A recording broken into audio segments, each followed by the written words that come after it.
Muy buenos días con cada uno de ustedes. Vamos a dar inicio a una nueva sesión.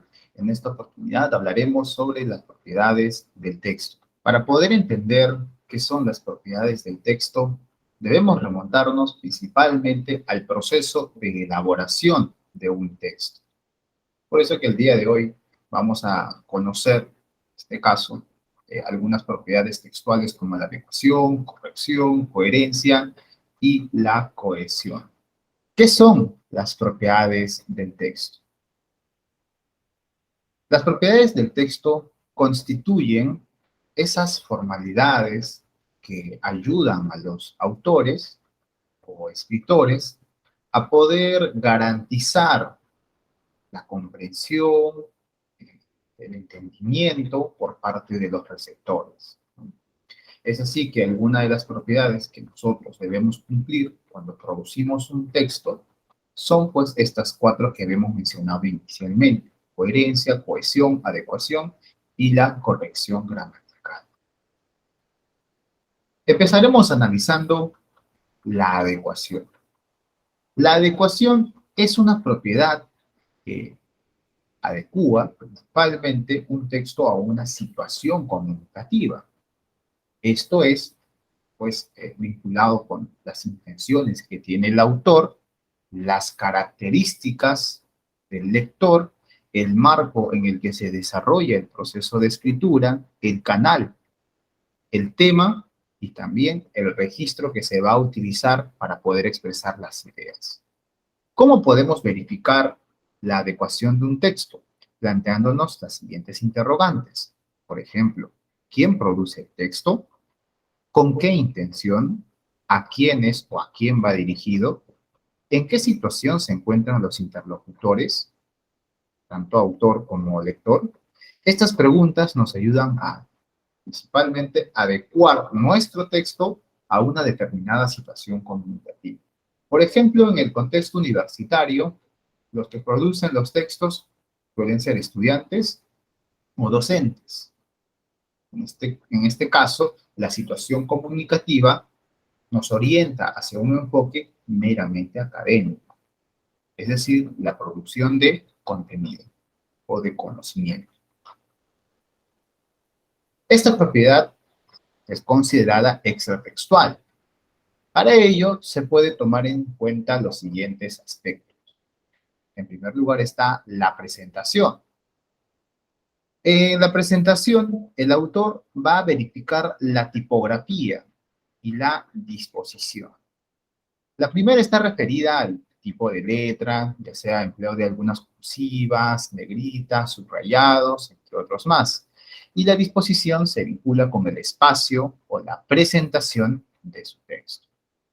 Es decir, el autor debe verificar que realmente se ajuste a las necesidades comunicativas. Para ello es importante que conozca cuál es la estructura y cuáles son las características que tiene un documento, ya sean textos continuos, si es que el texto amerita solamente párrafos, o textos discontinuos, si es que implica también la presencia de imágenes, ¿no?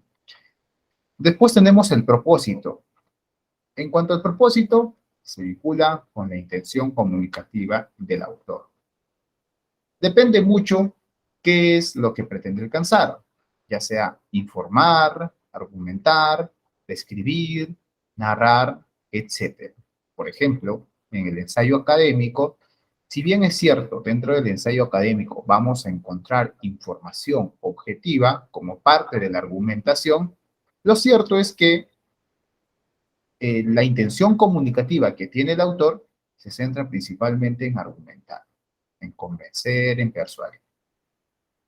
Luego tenemos el registro. El registro viene a ser ese vínculo que existe entre el emisor y el receptor. Si hablamos de una relación entre estudiante como emisor y docente como receptor, lógicamente nosotros podemos decidir en cuál de los dos registros situarnos, ya sea formal o informal. Al encontrarnos en un contexto académico y para la redacción de un ensayo, lo lógico es emplear el registro formal. Después tenemos el género. En este caso, el autor adecúa su texto de acuerdo a las convencionalidades que pueda tener el género textual. En nuestro caso, al redactar un ensayo académico, debemos conocer cuáles son las convenciones formales de este tipo de textos. La estructura, la persona en que debe ir redactada, el tiempo, etc. La segunda propiedad textual viene a ser la corrección.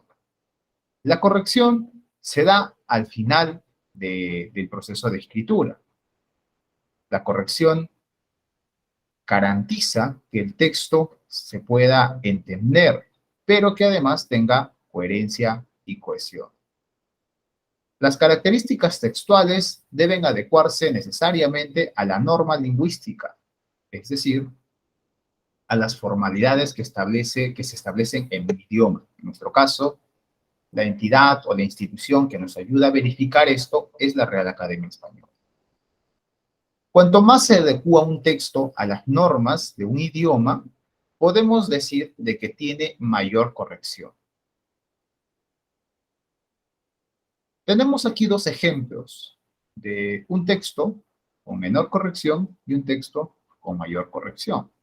En el texto donde se presenta la menor corrección, podemos observar que hay elementos que están siendo tachados. Por ejemplo, aunque son muchas los aportes del blog, las de mayor interés para este estudio son de que están vinculados a la lectoescritura y la innovación y también la metodológica, pero también el aprendizaje colaborativo y finalmente la retroalimentación y desarrollo de competencias digitales. Como podemos observar, aquí existen varios errores de concordancia gramatical, de redundancia, etc. Estos errores, por supuesto, son corregidos y presentados de mejor forma en este texto. Entonces, podemos decir que este texto tiene mayor corrección que este. En el proceso de escritura existen los llamados borradores. Estos borradores van precisamente disminuyendo la cantidad de errores y generando pues un texto con mayores correcciones. Luego tenemos la tercera propiedad textual, considerada la más importante también, que es la coherencia. La coherencia es la propiedad inherente a todo texto que nos hace que éste sea percibido como la unidad comunicativa y no solamente como una sucesión inconexa de enunciados. Es decir, el hecho de que nosotros podamos unir varias oraciones en un párrafo y si éstas no guardan correspondencia, entonces no estamos hablando de un texto. Para que un texto pueda ser llamado texto, necesariamente tiene que tener una sucesión unificada, digamos, aunada a un solo tema. En este caso, debe tener unidad comunicativa, es decir, coherencia. Por ejemplo, si yo dijese, Carlos compra manzanas, punto. Cuando se fue a la universidad, punto. Mañana tengo un examen. Lógicamente yo he unificado tres oraciones. No podemos negar que son tres oraciones bien construidas. Sin embargo, estas tres oraciones no pueden constituir un texto, porque al unificarlas dentro de un solo párrafo, no siguen una idea central, una idea lógica. Son tres oraciones que presentan diversas ideas. En este caso, al no existir una unidad comunicativa, lógicamente no hay coherencia. La coherencia es un proceso de la estructura semántica de un discurso, en la que una serie de conceptos primarios se relacionan entre ellos, así como un conjunto de conceptos secundarios que complementan a los primeros. Es decir, existen conceptos que pueden ser llamados primarios o oraciones principales y conceptos secundarios que vendrían a ser las oraciones secundarias o ideas secundarias. En la coherencia, se va a dar la unión de la unidad mínima de los recursos morfosintácticos, principalmente de la intencionalidad comunicativa del autor, el empleo de algunos recursos sintácticos y el contexto en el que se desarrolla el proceso de escritura.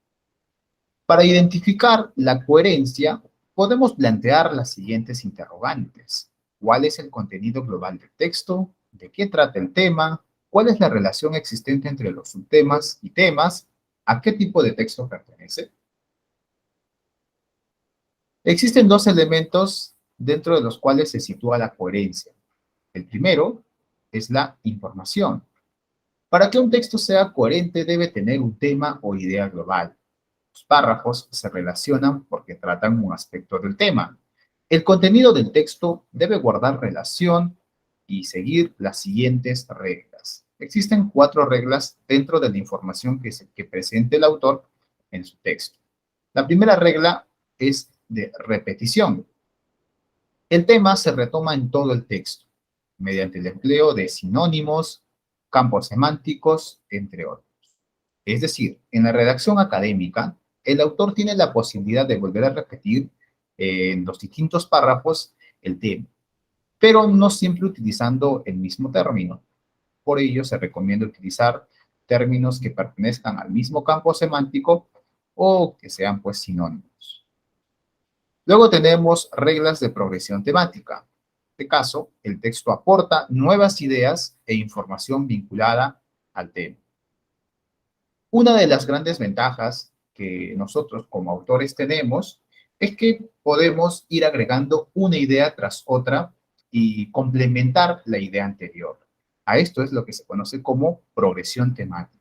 Vamos aportando nuevas ideas, nuevo contenido, nueva información conforme avanza el texto.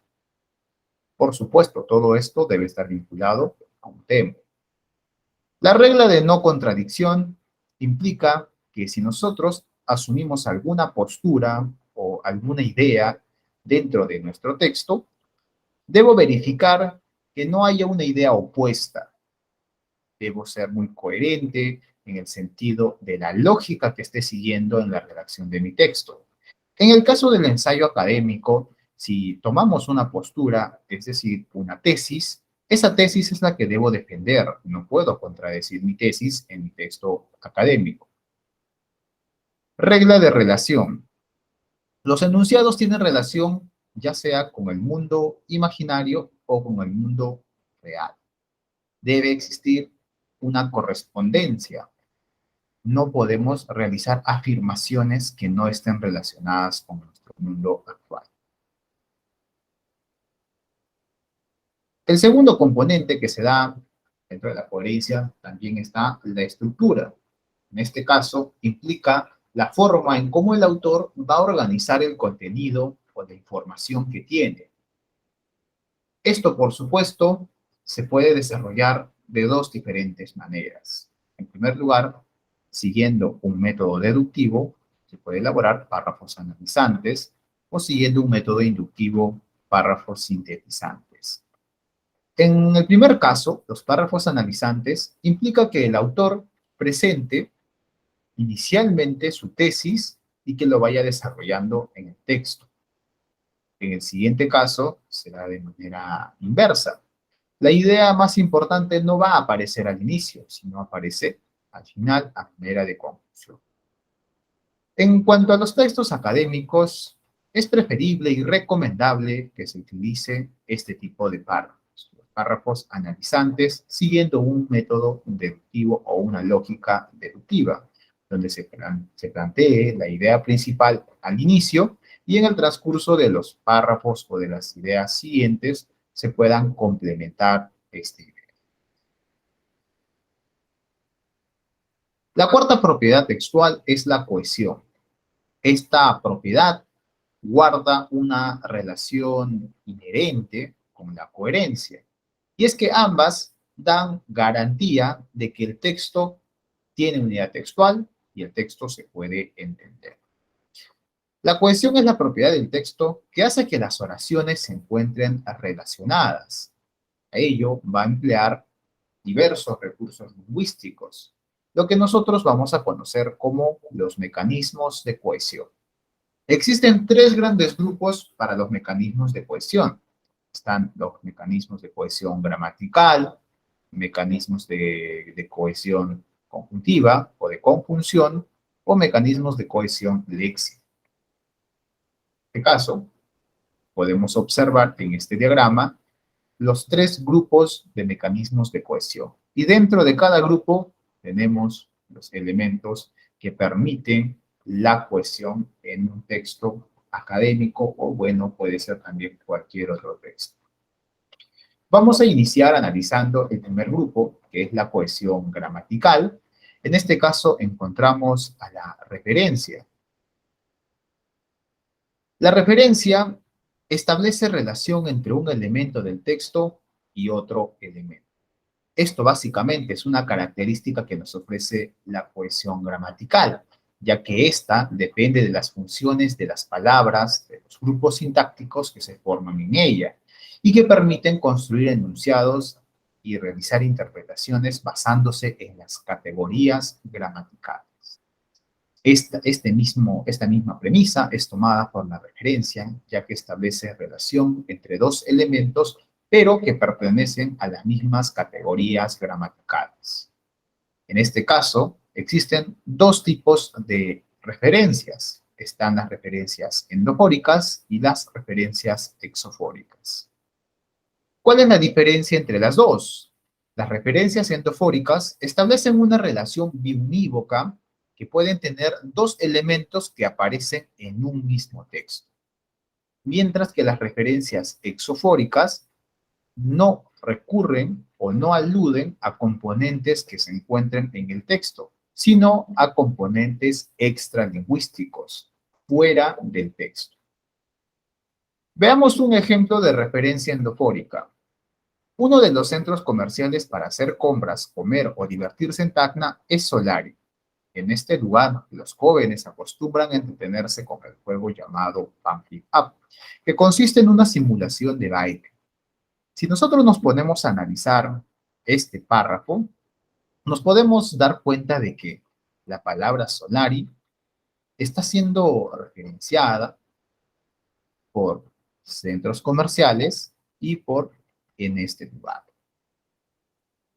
Asimismo, el término pump y tap, que por supuesto está en inglés, está siendo referenciado por la palabra juego y por la palabra o palabras o construcción, simulación de baile.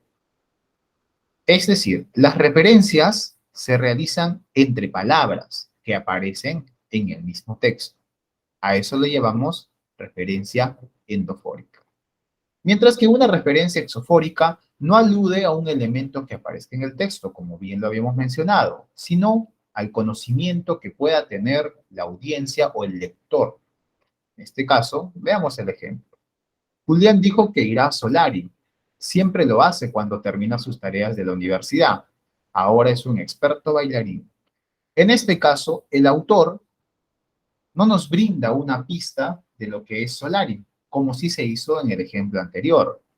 Aquí el autor interpreta o da a conocer que su lector conoce el lugar, sabe que es Solari.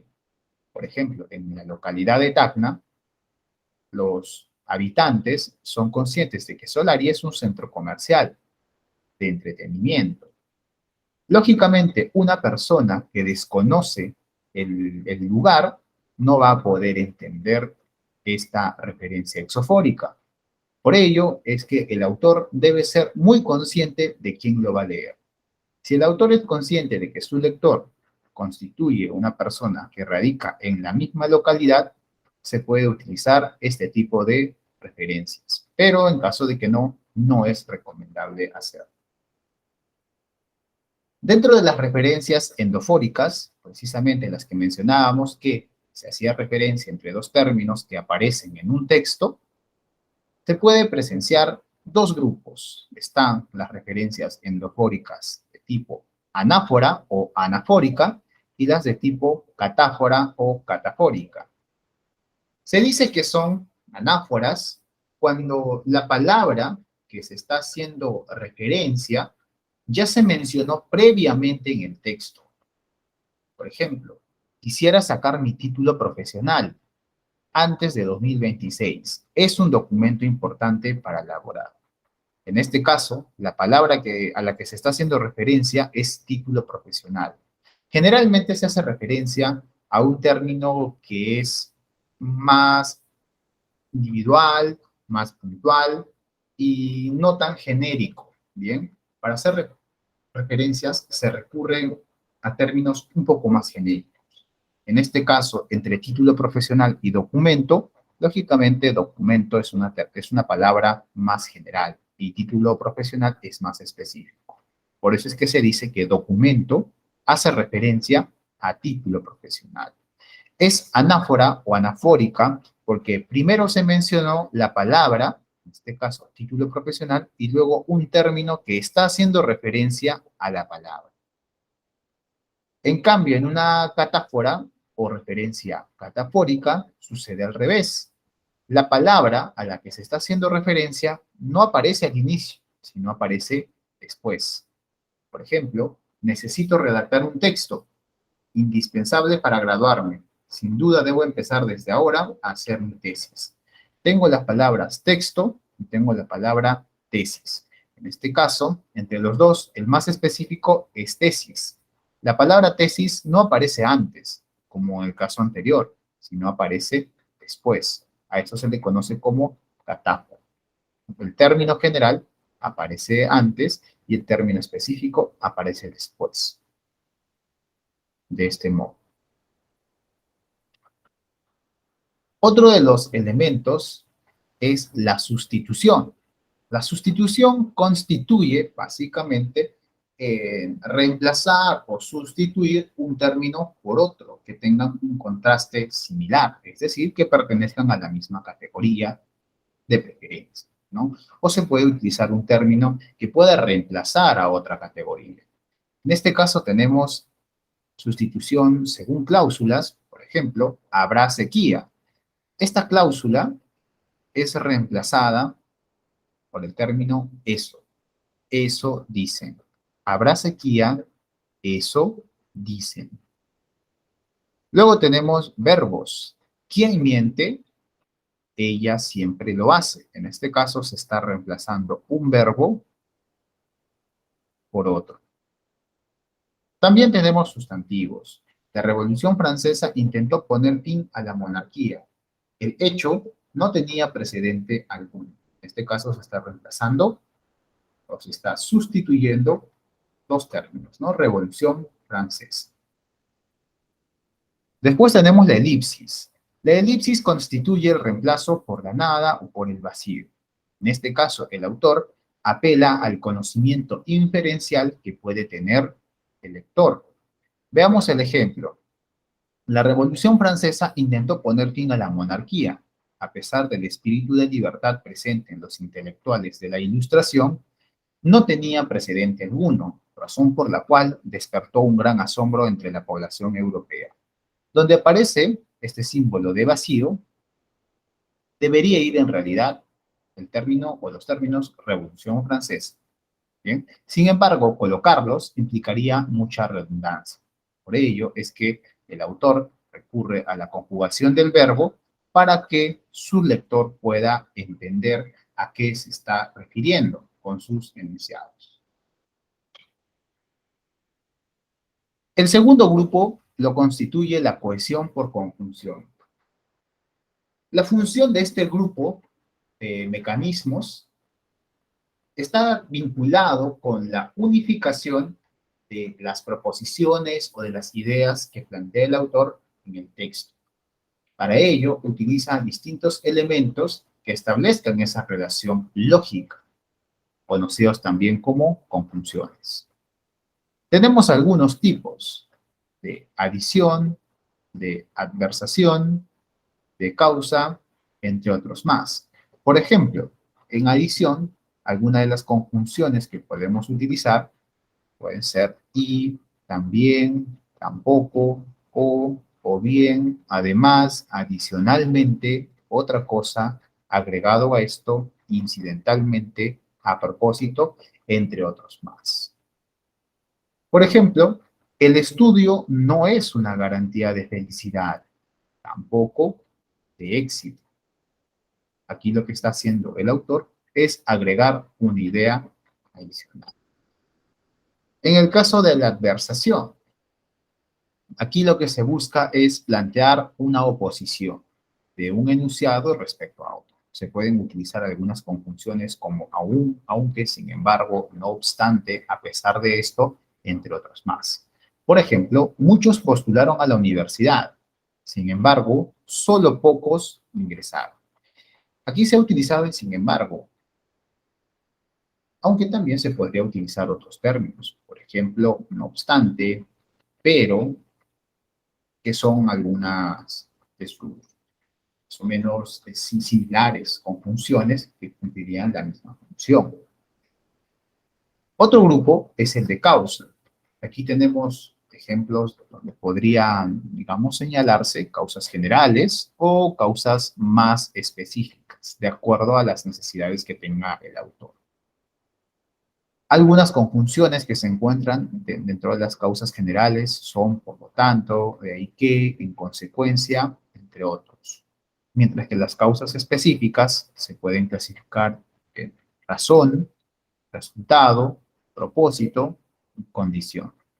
Por ejemplo, los jóvenes jugaron muy bien, por lo tanto, merecen los aplausos del público.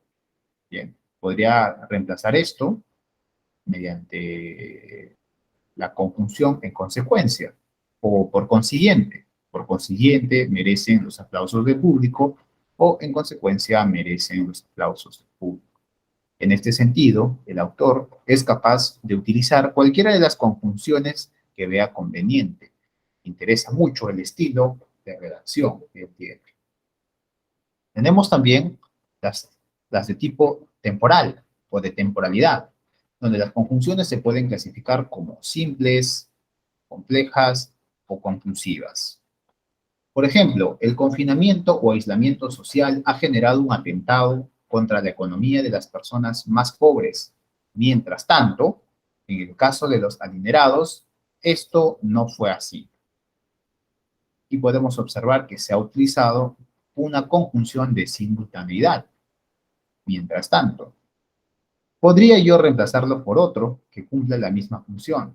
Por ejemplo, simultáneamente o al mismo tiempo. Al mismo tiempo, en el caso de los adinerados, esto no fue así. Y finalmente tenemos el último grupo de mecanismos de cohesión. En este caso, la cohesión léxica. Aquí el autor va a recurrir a la selección de un vocabulario más pertinente para poder dar continuidad a su texto. Existen dos grupos que pertenecen a este macro: la reiteración y la colocación. En cuanto a la reiteración, implica que el autor puede repetir la misma palabra recurriendo al mismo campo semántico. Es decir, utilizar términos, diversos términos, que aluden al mismo término o al término que nosotros hemos planteado inicialmente, pero recurriendo a hipónimos, hiperónimos, sinónimos o antónimos. Esto con la finalidad de que, si bien se repite el significado de una palabra, no se transcribe la misma en varias situaciones, porque si no estaríamos cayendo en redundancia. Por ejemplo, los agravios por parte de las autoridades son cada vez más frecuentes. Por tal motivo, el pueblo decidió levantarse en marcha y no tolerar sus injurias. En este caso, los términos como agravios e injurias guardan correspondencia de sinónimo. Son dos sinónimos. Esto con la finalidad de evitar hacer mención del término anterior, ¿no? En este caso, no estamos haciendo mención de agravios nuevamente, sino de un término que es sinónimo de agravios, en este caso injurias. Luego tenemos la colocación. A diferencia de la reiteración, en la colocación el autor va a recurrir al campo léxico-semántico de un enunciado o de una palabra.